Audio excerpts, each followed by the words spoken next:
প্রিয় কৃষক ভাইরা, আপনারা অনেক সময় জমিতে রাসায়নিক সার ব্যবহার করার পর অথবা রাসায়নিক বালাইনাশক ব্যবহার করার পর কনফিউশনে ভোগেন, অথবা ভোক্তা পর্যায়ে যারা সাধারণত বিভিন্ন রকম ফল বা সবজি সংগ্রহ করে এবং সেই জমিগুলোতে যদি রাসায়নিক সার বা রাসায়নিক বালাইনাশক ব্যবহার করা হয়, মনে করে যে এটা নিরাপদ নয়। তাদের জন্য আমাদের আজকের ভিডিও। আমি মোহাম্মদ আব্দুর রহিম, উপসহকারী কৃষি অফিসার, বগুড়া সদর, বগুড়া। মনে রাখবেন যে প্রতিটি রাসায়নিক সার তার ভিতর কিছু সুনির্দিষ্ট পুষ্টি উপাদান রয়েছে যেগুলো মানুষের দেহের জন্য প্রয়োজন।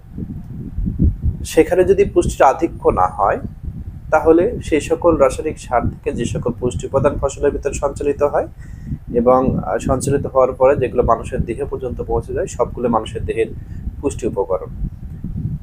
একজন মানুষের বেঁচে থাকার জন্য মোটামুটি 91টা পুষ্টি উপাদান প্রয়োজন পড়ে, কোনোটার পরিমাণ বেশি, কোনোটার পরিমাণ কম। এবং এই সকল পুষ্টি উপাদান কিন্তু সরাসরি সবজি বা ফল হতেই আমাদের দেহে আসে। এবং একটা ফল বা সবজি যদি অপুষ্টিতে ভোগে, সেই সবজি বা ফলে যদি কোনো নির্দিষ্ট পুষ্টি উপাদানের অভাব হয়, তাহলে সেটাও কিন্তু আমাদের শরীরে অভাব দেখা দেবে। তবে মনে রাখবেন যে সেই সকল পুষ্টি উপাদানের যেন আধিক্য না ঘটে। যদি ফসলে কোনো পুষ্টি উপাদানের আধিক্য ঘটে বা বেশি পরিমাণ ব্যবহার করা যায় বা বেশি পরিমাণ ব্যবহার করা হয়ে থাকে, সেটা মানুষের দেহে প্রবেশ করে মানুষের জন্য ক্ষতিকর হতে পারে। তাছাড়া জমিতে সুষম পরিমাণে রাসায়নিক সার ব্যবহার করার পরেও আপনার খাবার, সেটা ফল হোক বা সবজি হোক, কোনোভাবেই অনিরাপদ হবে না। আরেকটা কথা মনে রাখবেন যে আমরা বালাইনাশক, বিশেষ করে রাসায়নিক কীটনাশক ব্যবহার করার সময় সবসময় কনফিউশনে ভুগি। বাজারে সাধারণত কয়েকটা কালার বিশিষ্ট বালাইনাশক কিন্তু আপনারা খেয়াল করবেন। তার মধ্যে প্রধান হলো রেড লোগো বিশিষ্ট বা লাল লোগো বিশিষ্ট, যেটাকে নিষিদ্ধ করা হয়েছে। তারপর একটা রয়েছে হলুদ লোগো বিশিষ্ট, এটাও সাধারণত মানুষের জন্য ক্ষতিকর বা পরিবেশের জন্য ক্ষতিকর। এবং সর্বশেষে রয়েছে হলো সবুজ লোগো বিশিষ্ট।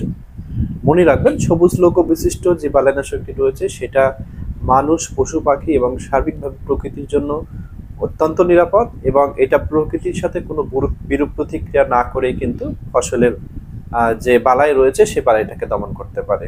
হলুদ লোগো বিশিষ্ট যে সকল বালাইনাশক রয়েছে সেগুলো আসলে মানুষ এবং পশু পাখির জন্য কম ক্ষতিকর, তবে কিছু কিছু পোকামাকড় রয়েছে যেগুলো দমন করার জন্য খুব সাধারণ মানের বালাইনাশকে কাজ করা যায় না বা কাজ হয় না।